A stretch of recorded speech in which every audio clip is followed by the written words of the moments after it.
¿Cómo les va? Un gusto saludarlos nuevamente en el espacio de opinión y análisis de la 4TV. Voy a dedicar esta intervención a recordar, en varias intervenciones ya lo había hecho, pero quiero volver a abordar la cuestión del humanismo en general, el humanismo mexicano en particular, sin perjuicio de que este adjetivo de mexicano para mí supone una suerte de problema. Pero bueno, vamos a ver cómo lo vamos desarrollando. Pero quiero redondear, reafirmar algunas cuestiones, sobre todo en virtud de que, bueno, pues sabemos todos que ya ha dado inicio la administración de la presidenta Sheinbaum y entramos en una nueva fase, digámoslo así, del despliegue de la cuarta transformación, y a estos efectos creo importante ir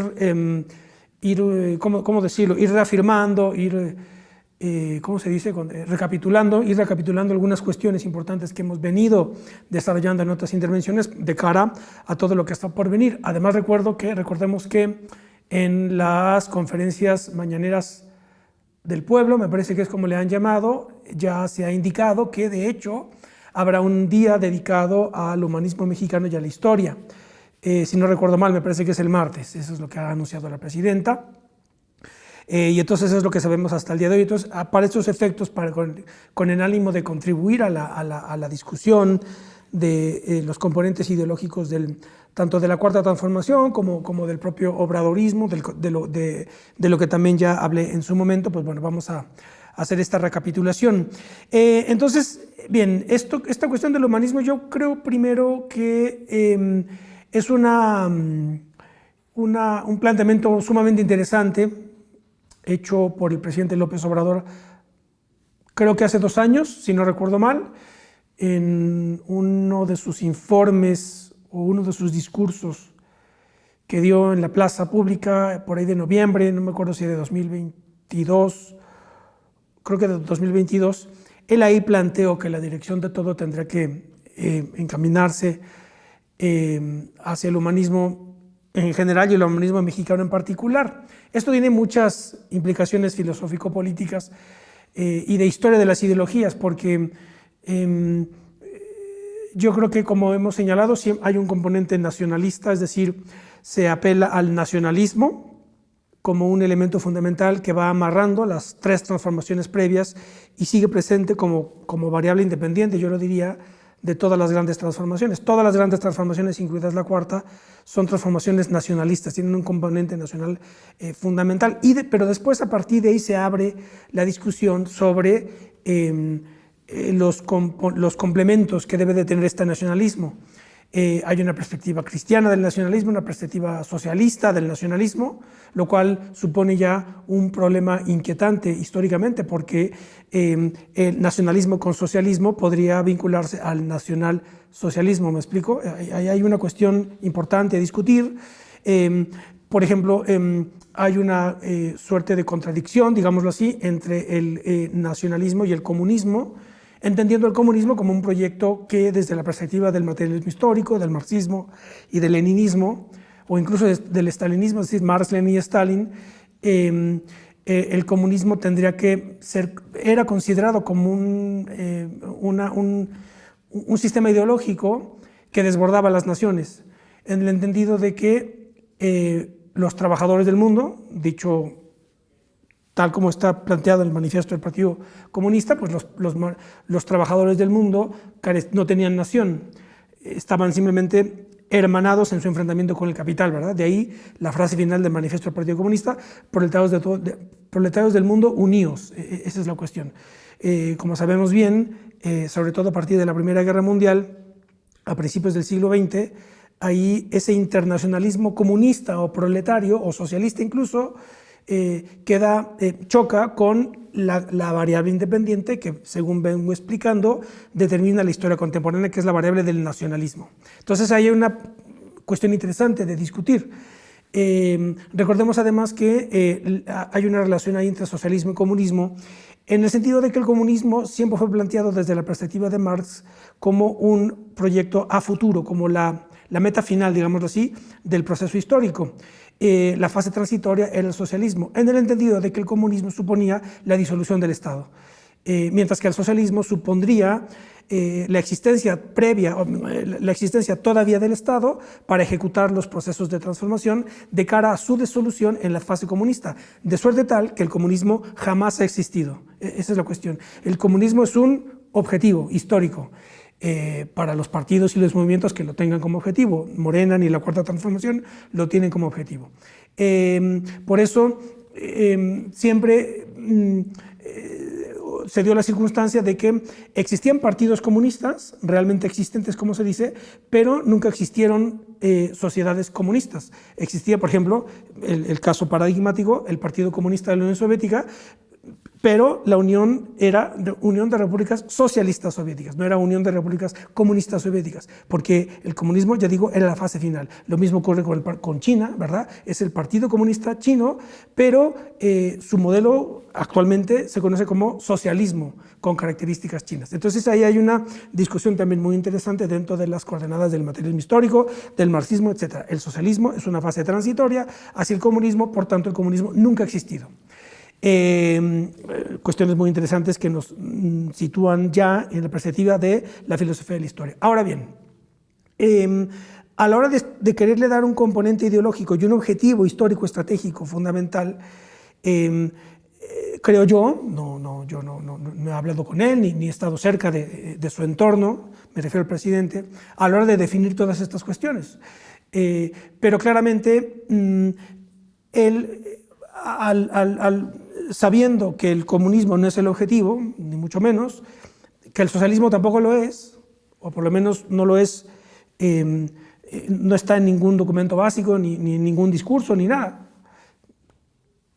Creo que solamente el Partido del Trabajo, Morena desde luego que no, pero creo que solamente el Partido del Trabajo, según analicé hace años sus documentos básicos, que tampoco creo que los hayan cambiado, por ahí me parece que está el concepto de socialismo, pero ni siquiera está presente de una manera total, ¿verdad? Como el objetivo fundamental, sin perjuicio de que estas son aquí las paradojas, ¿verdad? Existe la Internacional Socialista, de la que forma parte, por ejemplo, el PRI, el Partido Revolucionario Institucional, para que se den cuenta que todas estas cuestiones terminológicas tienen que analizarse con mucha perspectiva, porque lejos de llamarnos a la alarma y al escándalo, en realidad está lleno de confusión. Imagínense ustedes que el PRI forma parte de la Internacional Socialista, ¿no? O también, pues en estos momentos, el Partido Socialista Obrero Español creo que tiene la dirección de la Internacional Socialista, pero claro, el Partido Socialista Obrero Español, luego del Congreso de Suresnes de 1974 o 76, me acuerdo, 76, pues recordaremos todos que es cuando el Congreso es en Francia, en Suresnes, Francia, retiran al marxismo-leninismo como la doctrina fundamental del partido, y entonces prácticamente el Partido Socialista Obrero Español de hoy pues es un partido de burgués, literalmente, burgués progresista, digámoslo así. Y son los que ahora comandan la Internacional Socialista. Entonces, la cuestión terminológica aquí es muy confusa y difusa, así que tampoco hay que alarmarnos demasiado. Entonces, claro, al encarar este problema, creo yo, podríamos suponer que de cara ya a la recta final de su administración, el presidente dijo, bueno, todo esto tiene que dirigirse no hacia el socialismo, tranquilos, ¿verdad?, sino hacia el humanismo. El humanismo, y además mexicano, es el horizonte, o tal vez el objetivo, o el principio, en el sentido de que es el criterio que organiza todo, no el principio que está en el comienzo, sino más bien el principio que coordina en su totalidad un proceso determinado, es el humanismo, ¿verdad? Entonces, se trataría de transformar a México en una sociedad humanista, no socialista, ¿verdad? Es lo que yo estoy interpretando. La cuestión que supone tener un proceso que tiene una envergadura histórica, tiene una proyección histórica, pero el dictamen final lo va a dar la historia literalmente, de aquí a 50 años, 60, 70, 80 años, ¿verdad? Entonces, solo hasta entonces se podrá determinar perfectamente bien qué es lo que hicimos aquí, literalmente, ¿verdad? Esa es la cuestión. Una vez dicho esto, yo aquí me atrevería a decir que el humanismo es una manera de sustituir la palabra socialismo, según lo que ahora voy a explicar brevemente. Esto de humanismo genera confusiones porque el sufijo ismo es aquello que sustantiva, da contenido a un término específico. Por ejemplo, marxismo pues es la corriente ideológica organizada a partir de una serie de principios planteados por Marx. El peronismo pues es un conjunto, es un sistema de doctrina cuyos elementos son planteamientos hechos por Juan Domingo Perón. El cardenismo pues es una corriente ideológica, etc. ¿Verdad? El sufijo ismo. De suerte tal que humanismo supondría una corriente ideológica que está conformada por un conjunto de atributos que definen a lo humano. Claro, pues ahí empieza la confusión, ¿verdad? Porque pues toda actividad humana es susceptible de ser considerada como parte del humanismo. ¿Están de acuerdo conmigo? Es decir, si el humanismo es todo aquello que remite a lo humano o a la esencia de lo humano, pues dígame alguien algo que hagamos los humanos que no sea parte de nuestras facultades o nuestros atributos, ¿verdad? O nuestras definiciones esenciales. Ese es el asunto. Se dan cuenta que hay una suerte de confusión, ¿verdad? Porque en realidad todo es humanismo, en este caso, cualquier acción, incluida la guerra. A eso quiero llegar, ¿verdad? Es decir, de manera general, si el humanismo supone especificar todo aquello que define al humano, pues todo lo que hacemos forma parte del humanismo. Entonces, en principio, esa definición no ayuda mucho, se tiene que determinar, se le tiene que poner muchos contenidos y colorear las cosas, etcétera, para más o menos orientarnos.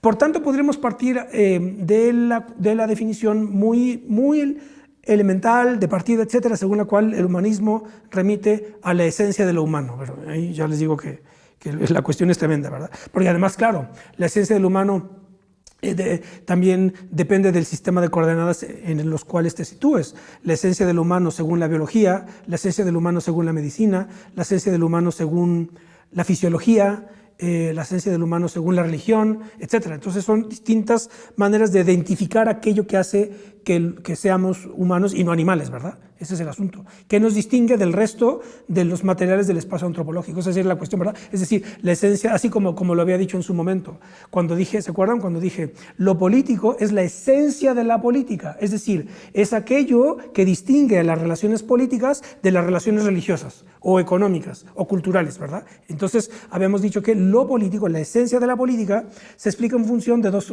criterios. Primero, la relación amigo-enemigo, según la definición de Carl Schmitt, ¿verdad? Cuando aparece la relación amigo-enemigo, ahí estamos acercándonos a una cuestión de tipo política. Y además, lo político se define en función de la respuesta que se le dé a tres preguntas. ¿Quién manda, cómo manda y para qué manda? ¿Sí? Y entonces ahí ya estamos definiendo la esencia, núcleo de la política, es decir, lo político. Bien. Entonces aquí sería, el humanismo remite a lo humano, ¿verdad? Es decir, a la esencia del humano, aquel conjunto de atributos y características y facultades que nos distinguen tanto de los animales como del resto de la naturaleza, ¿verdad? Ese es el asunto. Entonces, esa es la definición de partida. Ahora tenemos que rellenar las casillas. Para estos efectos, claro, antes de esto, normalmente, y creo yo que este es el planteamiento que se está haciendo en el movimiento, humanismo se quiere vincular con una suerte de actitud de desprendimiento, ¿no? Te desprende, te desentiendes de tu individualidad, como decía Malraux. ¿Qué me importa lo que solo me importa a mí mismo? Decía Malraux. Es decir, a mí, ¿qué me importa lo que solamente me incumbe a mí? Lo importante es lo que está fuera de mí, ¿verdad? Entonces, de alguna manera, el humanismo, según creo que lo están manejando, es una cuestión de desprendimiento de mi individualidad estricta, ¿verdad? Para salir hacia el mundo y preocuparme, digamos así, por todo lo que me rodea, ¿verdad? Y además, esta definición se le añade un elemento de tipo ético, ¿verdad? Es decir, el humanismo es una posición que tiene que ver con la bondad, con la caridad cristiana, ¿verdad? ¿Sí?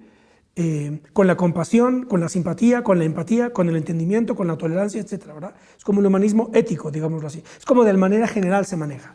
El presidente lo ha dicho muchas veces, el hecho de todos los programas sociales, ¿verdad? Atender a los más desfavorecidos, etcétera. Esa es una de las características fundamentales del humanismo.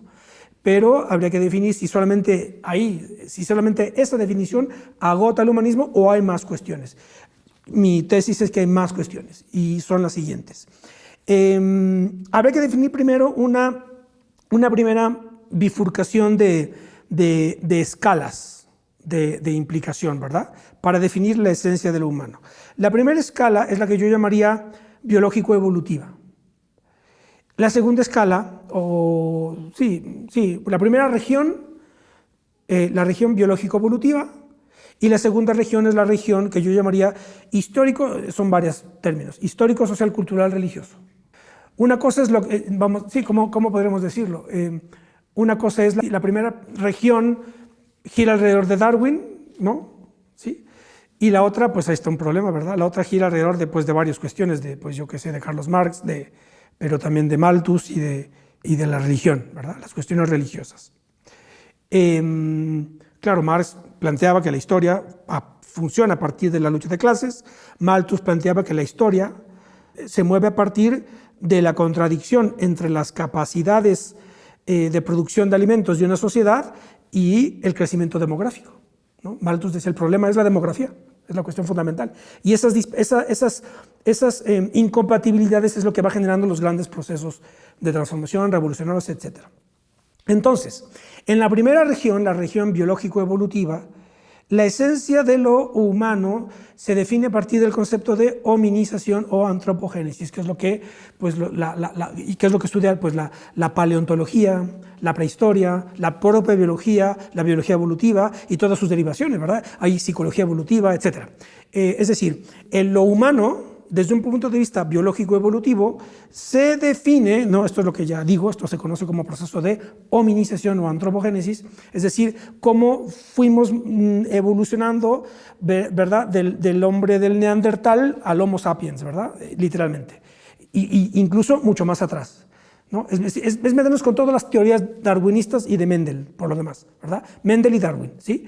Y entonces ahí, pues nada tiene que ver ni con la moral, ni con la ética, ni con el socialismo, no, es simplemente los componentes biológico-evolutivos. Claro, de hecho, de esto hablé hace varias intervenciones también, cuando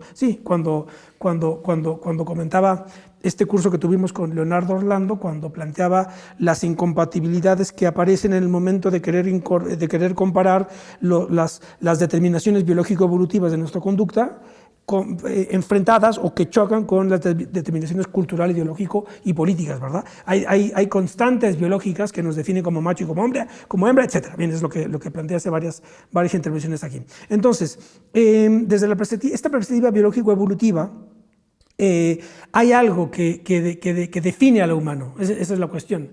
Como por ejemplo que en ese proceso evolutivo, pues nosotros separamos el pulgar, ¿verdad? Y esa separación, que es lo que no ocurre con las garras de los animales, ¿verdad? Los animales no tienen separado el pulgar y entonces no pueden tomar, ¿verdad? No pueden tomar ningún objeto.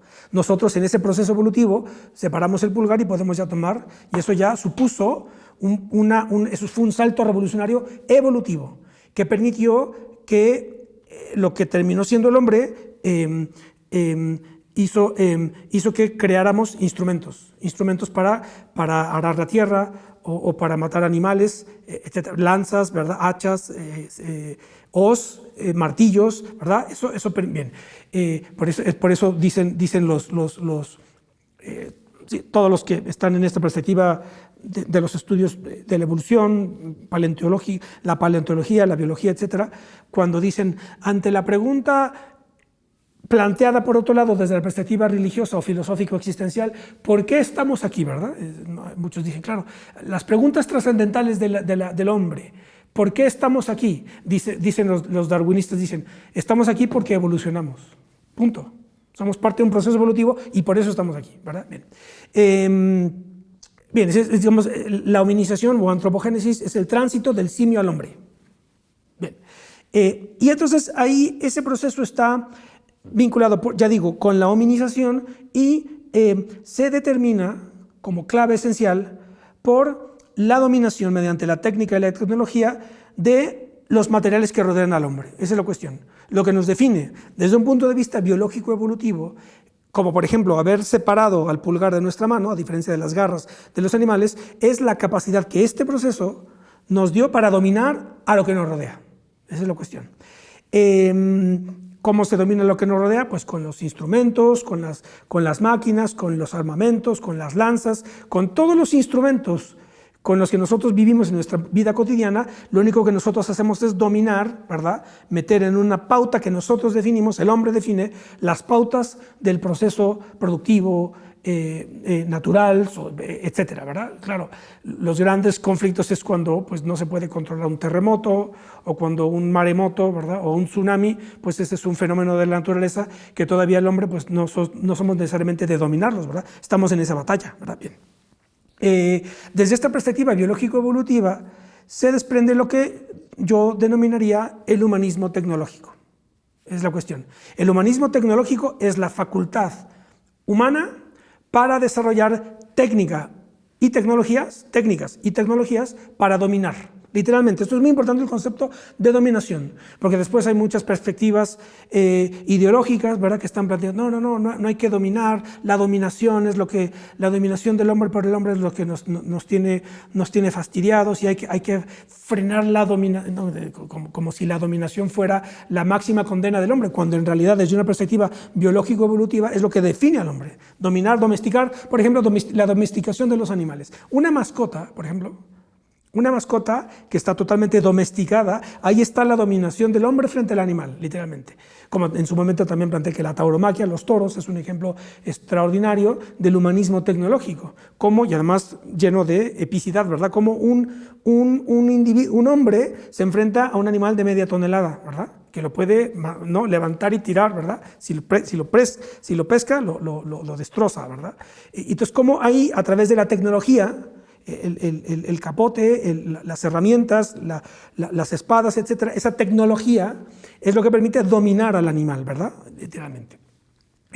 Eso es una perspectiva interesante para analizar, por ejemplo, todas estas cuestiones del animalismo, del hecho de que no se, incluso el vegetarianismo, el veganismo, es decir, el no consumir nada que provenga de un animal, porque eso supuso que lo dominamos. Y claro, eso es lo más retrógrada que puede existir, porque es querer volver desde una ideología totalmente pánfila e infantil al tiempos de las cavernas, ¿verdad? Pre-neolíticos, ¿verdad? Es decir, es volver al paleolítico. Es lo que quieren muchos, ¿verdad? No sé si me explico. Sí, ya no dominar a los animales, ¿verdad? Volver a una relación idílica, pero es que esa relación idílica tampoco existía en realidad. Lo que ocurría era un enfrentamiento y un temor que se le tenía a los animales hasta que a partir de la revolución neolítica, hace 9 millones de años más o menos, se pudo, con los herramientas y con el tallado de piedras, por eso neolitis es piedra, neolíticas, se tallaron las piedras y se les dio más letalidad a las armas para matar bisontes, mamuts, ¿verdad? Poder eliminarlos, ¿verdad? Y no nos eliminaron ellos a aquellos hombres. Bien. Entonces, este es el humanismo tecnológico y además tiene como elemento fundamental, desde luego, el trabajo y la producción, ¿sí? Sí, la relación del hombre con la naturaleza mediante el trabajo, según planteaba Carlos Marx. Es una de las grandes aportaciones de Marx, fue haber puesto a la idea de producción como el pivote articulador de toda antropología filosófica, ¿verdad? Cualquier análisis antropológico que no analice la producción como un proceso de objetivación del mundo y de transformación del mundo mediante el trabajo, pues vives en la luna. Bien. Eso por cuanto a la primera región de explicación del humanismo, el humanismo tecnológico. La segunda región es la que yo llamaba histórico-social-cultural-religiosa. Y esta no tiene tanto que ver con el proceso de hominización como un proceso biológico-evolutivo, sino tiene que ver con los procesos de socialización, ¿verdad? Claro, son procesos de socialización que entonces ahora sí la cultura, las instituciones van pautando, ¿verdad? Todos esos impulsos biológicos que nosotros tenemos como animales, que somos, ¿no? Como decía Konrad Lorenz, uno de los fundadores de la etología, el hombre no solamente es animal, pero el animal también está en el hombre, ¿verdad? Esto decía, es uno de los principios de la etología. La etología es la disciplina que analiza la conducta de los animales, tanto de los tigres como de nosotros los seres humanos, ¿verdad? Tenemos conductas que tienen una determinación etológica, ¿no? Si alguien nos ataca, nosotros reaccionamos violentamente, etc. Es una conducta, no es cultural, es biológico-evolutiva. Bien. Entonces, claro, la socialización es ese conjunto de instituciones culturales, históricas, contextualizadas, etcétera, situadas históricamente, que van pautando todos los impulsos biológicos que nos constituyen como animales, literalmente. Dentro de esta región hay tres subdivisiones para explicar el humanismo. En primer lugar, que esto tendría que ver de alguna manera con la religión, sería una subdivisión moral. Existe otra subdivisión social y una tercera subdivisión cultural educativa, ¿sí? O educativa, ¿sí? Moral, social, educativa o cultural.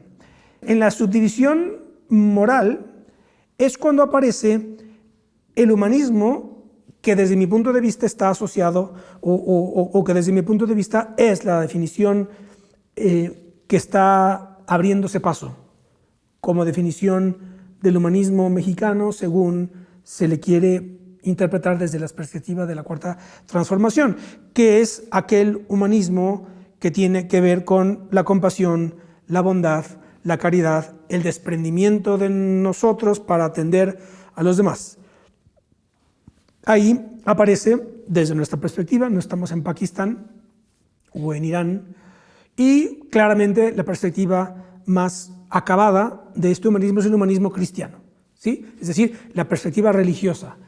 Para estos efectos recomiendo muchísimo el libro de Antonio Caso, La existencia como economía, como desinterés y como caridad. No, Antonio Caso decía, todo individuo tiene tres criterios para comportarse dentro de una sociedad. El criterio económico, según el cual lo que todos buscamos, ¿verdad? Todos buscamos es el máximo de utilidad con el mínimo de esfuerzo, ¿verdad? Es decir, el cálculo económico, ¿verdad? En el trabajo, en las transacciones comerciales, ¿verdad?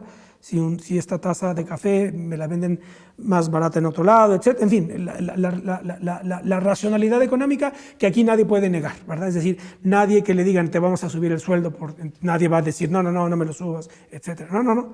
Eso está bien, ¿verdad? Ese es el criterio económico, la racionalidad económica con la que todo ser humano se conduce. Y después está la existencia como desinterés, que es lo que está vinculado con fundamentalmente la amistad y el arte, que es aquel tipo de conducta en la que no se persigue ninguna utilidad inmediata, o por lo menos evidente, ¿verdad? Como la amistad. Una amistad genuina, pues es aquella que no busca prácticamente nada, sino que el puro goce de la amistad, así como el puro disfrute del arte, en sí mismo justifica la relación en cuestión, ¿verdad? Nadie va a un museo, ¿verdad? Bueno, en fin, yo no sé, pero normalmente la contemplación artística pues no te reporta ninguna retribución económica ni nada, simplemente es la contemplación como tal. Bien. Y el tercer elemento, según Antonio Caso, de la existencia, es la existencia como caridad. La existencia como caridad es la inversión de los criterios de la existencia como economía, según la cual lo que se busca es el máximo esfuerzo y la menor utilidad. Y el máximo esfuerzo es precisamente aquel que se manifiesta cuando te desprendes de ti mismo y ayudas a los demás, ¿verdad? Etcétera. Es la cuestión. Entonces ahí aparece el humanismo cristiano.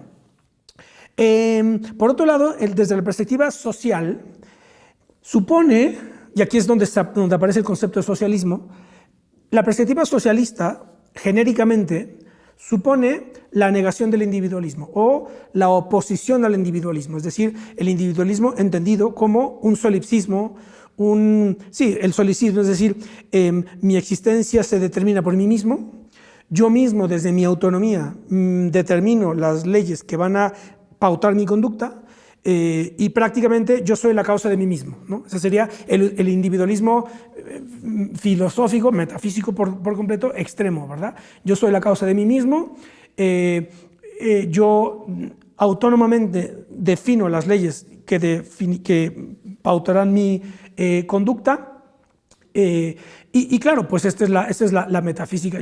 Nadie es causa de sí mismo. Todos tenemos una causa previa a nosotros, anterior a nosotros, tanto desde un punto de vista biológico, ¿verdad? ¿No? Somos fruto de una concepción, además de que tanto la lengua que hablamos, la moral que tenemos, los conceptos de bien y mal que tenemos, están dados socialmente, culturalmente, etcétera, socialmente. Entonces, el individualismo en realidad es una concepción totalmente metafísica, inexistente. Todos los procesos, toda la realidad social de una nación, de un pueblo, de una cultura, es social, es socialista en este sentido, ¿verdad? Entonces, aquí hay que perderle el miedo ya al concepto de socialismo, porque, repito, genéricamente, o casi, si lo quieren ver así, metodológicamente, todo es socialista. Todo, la escuela es un proceso. El proceso educativo de kinder a educación superior, básica, media y superior, ese es un proceso socialista, en el sentido de que son esquemas de socialización en donde el niño va creciendo, va interactuando y va socializando, ¿verdad? Entonces, mucha gente utiliza ese concepto, lo cual hace ridículo el escándalo. Por ejemplo, Milei, ¿verdad? Este tipo, Milei, que sí, el presidente de Argentina, está todo el tiempo contra los socialistas, etcétera. Pero claro, ahí está como si las sociedades fueran individuos autodeterminándose minuto a minuto y actuando en función de su propia autonomía. Eso es lo que no existe. Lo que existe son esquemas de codeterminación socialistas, vamos a llamarles así. Entonces, desde esta perspectiva, podríamos referirnos al humanismo socialista, es decir, el humanismo socialista es una perspectiva en virtud de la cual la esencia de lo humano se define por virtud del hecho de que toda su conducta está dentro de contextos sociales y en la socialización con esos contextos se determina su carácter humano, ¿verdad? Entonces, eso sería el humanismo socialista. Claro, otra cuestión aquí es la discusión de este humanismo socialista desde una perspectiva marxista, leninista, lo que quieran, ¿verdad? En la perspectiva ya de los partidos comunistas, del marxismo como una doctrina política, del materialismo histórico como una metodología histórica, o incluso el marxismo como una teoría de la revolución, etcétera, ¿verdad? Aquí, por ejemplo, ya metiéndonos en esta discusión que ya es muy específica, que se puede dar, es interesante desde luego, pues aquí podríamos hacer una distinción entre la perspectiva del humanismo renacentista, que es la tercera definición a la que ahora voy a llegar y con esto concluiría. El humanismo renacentista o el humanismo ilustrado plantean que el crecimiento del hombre o que el mejoramiento del hombre está dado en función de la educación, ¿verdad? De la cultura, diríamos, se podría decir, ¿verdad? La cultura y la educación es lo que edifica, levanta, incrementa la potencia de actuar del hombre, ¿verdad? Es lo que diría el humanismo renacentista o ilustrado. En cambio, el humanismo socialista marxista diría que lo fundamental no tanto es la educación y la cultura, sino las estructuras económico-productivas que tienen oprimido o explotado al hombre. Ahí está ya un matiz en la discusión, ¿verdad?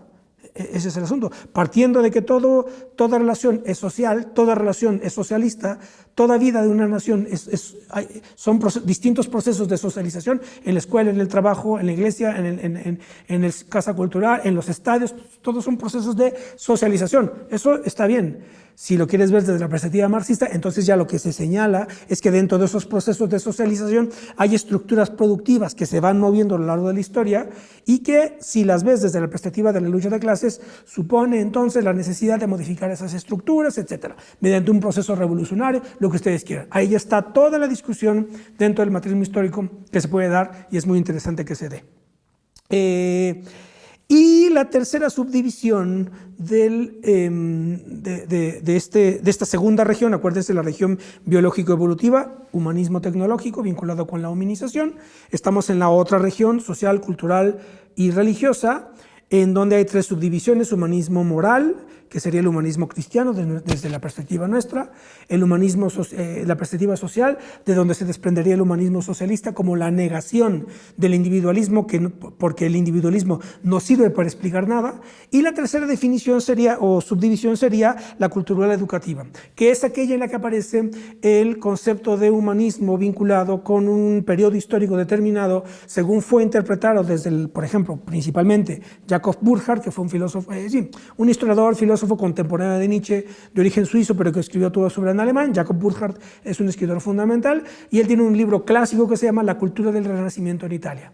En ese trabajo, Burckhardt vive durante el siglo XIX, es un libro de fines del siglo XIX, y ahí él es ahí cuando plantea que en el contexto florentino de la Italia del siglo XV y XVI, XIV, XV y XVI, ocurrió un proceso de transformación cultural en virtud de la cual lo que se hizo fue recuperar el canon humano, los cánones humanos clásicos de la antigüedad, principalmente la griega y la romana, para recuperar esas virtudes humanas y utilizarlas para propiciar el crecimiento y la potenciación del hombre. Y esto supuso, por tanto, pasar de las letras divinas, la teología, pasar a las letras humanas o letras de humanidad. Es decir, como se suele decir, el hombre dejó de pensar en Dios para pensarse a sí mismo, ¿verdad?, para pasar a pensar sobre el hombre mismo desde sus contextos sociales, ¿verdad? Y entonces ahí apareció la economía política, etc. Luego vino Darwin y destruyó todo eso. Darwin fue el que da el tiro de gracia a todos esos planteamientos de ese humanismo renacentista, porque nosotros simplemente somos el resultado de un proceso evolutivo. Entonces, desde la perspectiva cultural educativa aparece esta idea del humanismo renacentista, que está vinculado fundamentalmente con la erudición. Aquí el ejemplo más clásico es en México sería, universal sería Goethe, ¿verdad? Goethe, el gran humanista alemán, ¿verdad?, uno de los cúspides del romanticismo alemán, un hombre extraordinario, de hecho se suele decir, tipos como Goethe son hombres que tienen una sabiduría renacentista. ¿Qué significa, o en qué sentido utilizo yo ese adjetivo? Pues tenía intereses universales. Goethe escribió literatura, poesía, tratados sobre óptica, tratados sobre los colores, sobre filosofía, sobre historia. Esta es una cosa increíble, ¿verdad?, Goethe, y es considerado precisamente como uno de los ejemplos más característicos de lo que podría ser un humanista alemán, digámoslo así. El ejemplo clásico que tenemos en México es Alfonso Reyes, razón por la cual yo siempre aplaudí de pie el hecho de que el presidente López Obrador desde la campaña de 2012 recuperó a Alfonso Reyes. Yo aquí pongo sobre la mesa la propuesta de agarrarnos de Alfonso Reyes como una figura fundamental para todas estas discusiones que estamos teniendo, que están por darse, ya sea en las mañaneras o en el instituto, en el contexto del partido, etc. Recuperemos a Alfonso Reyes tal como propuso el presidente. Yo respaldo esa propuesta, ¿no?, punto por punto. Recupero la cartilla moral como un texto fundamental que no tiene que ver necesariamente ni con la moral, sino que es un resumen de la paideia de Jaeger, de Bernhard Jaeger, que era otro humanista, precisamente filólogo alemán, un texto extraordinario, la paideia, que son como 800 páginas. Alfonso Reyes lo resumió para explicárselo a los niños en 25 o 30 páginas, una cosa extraordinaria. Yo recomiendo, lo vuelvo a decir, Alfonso Reyes como una de nuestras referencias fundamentales para estas discusiones respecto del humanismo, que entonces, como tengo dicho, tiene que ver con el cultivo. No tiene que ver tanto con la moral, con la piedad, con la caridad, etcétera, en el sentido de Antonio Caso del humanismo cristiano. Repito que si nosotros estuviéramos en una sociedad islámica, pues a lo mejor hablaríamos del humanismo musulmán, ¿no? Ahí habría unas cuestiones, pero como no estamos en estas sociedades, pues nuestras sociedades son cristianas, ¿verdad? Creamos o no, ya le he dicho yo 1000 veces, yo soy ateo radical, Dios no existe ni puede existir, pero la sociedad en la que vivo es una sociedad cristiana católica, además, no es protestante o luterana o calvinista, ¿verdad? Este humanismo cultural educativo está vinculado más bien con el cultivo de un conjunto determinado de saberes que tienen que ver con la historia, con la filología, con la literatura, con la poesía, con la poética, con la filosofía moral, desde luego, y que, en definitiva, aquí el tipo de humanismo que se dibuja en esta tercera subdivisión de la región 2, ¿verdad?, es lo que yo llamaría el humanismo filosófico. Porque precisamente en este contexto es cuando la filosofía, en el contexto del fin de la Edad Media, que fue una edad dominada por el saber teológico, como el saber totalizador de la sociedad, en virtud de los procesos que comenzaron a tener lugar en el sentido del desarrollo de la ciencia, principalmente las teorías de Copérnico y Newton, y además del desarrollo de las lenguas que después terminaron siendo las lenguas nacionales, que tenían una gramática desarrollada a partir del latín, aparece entonces el saber filosófico como una contrafigura del saber teológico. Eso es lo fundamental. Y por tanto este humanismo lo podríamos definir entonces como humanismo filosófico vinculado fundamentalmente con la lengua. Con la lengua en tanto que es el instrumento de comunicación, de socialización de sociedades enteras, de suerte tal que desde esta perspectiva de la lengua como un instrumento de comunicación y socialización, podríamos decir que la potencia filosófica de la lengua está dada en su capacidad de expandirse y de que cuantos más individuos la hablen, más poderosa se convierte en esa lengua. Por tanto, yo sostengo que el español es una de esas grandes lenguas filosóficas y por tanto, en este sentido, tanto Nebrija como Andrés Bello aparecen como las figuras referenciales en este sentido del humanismo filosófico vinculado con las lenguas, porque las dos grandes gramáticas de la lengua castellana que tenemos es la de Antonio de Nebrija, de 1492, y la gramática de Andrés Bello, el chileno venezolano, figura fundamental del siglo XIX Latinoamérica, ¿no? Y de las independencias americanas, que hizo también una gramática del español o del castellano americano. Entonces, ahí lo tenemos, humanismo tecnológico, vinculado con la hominización y la dominación de lo que rodea al hombre mediante la técnica, la tecnología, el trabajo y la producción, y después en la otra región histórico-social, cultural y religiosa, el humanismo cristiano, el humanismo socialista y el humanismo filosófico. ¿Qué es lo que de mexicano hay en esto? Desde la perspectiva biológico-evolutiva, nada, ¿verdad? Obviamente. Faltaría que alguien dijera que hay un proceso de hominización. Hay una biología mexicana, no señor, nosotros estamos en un proceso evolutivo planetario, digámoslo así, pero en donde podría ponérsele adjetivo mexicano, pues es en cada una de las tres subdivisiones de las que hablé: el humanismo cristiano según su desarrollo en México, el humanismo socialista según su desarrollo en México, el humanismo filosófico según su desarrollo en México, que por lo demás es un desarrollo que se da fundamentalmente en español. Bueno, pues con esto yo concluyo esta recapitulación que quise hacer, para un poco como reset, digámoslo así, ¿verdad? No es un reset absoluto, porque desde luego que todo este proceso continúa, pero bueno, de cara al nuevo proceso que arranca felizmente con la presidenta de la doctora Claudia Sheinbaum, que todos estamos celebrando, pues yo quería hacer esta recapitulación para ustedes. Nos vemos la próxima.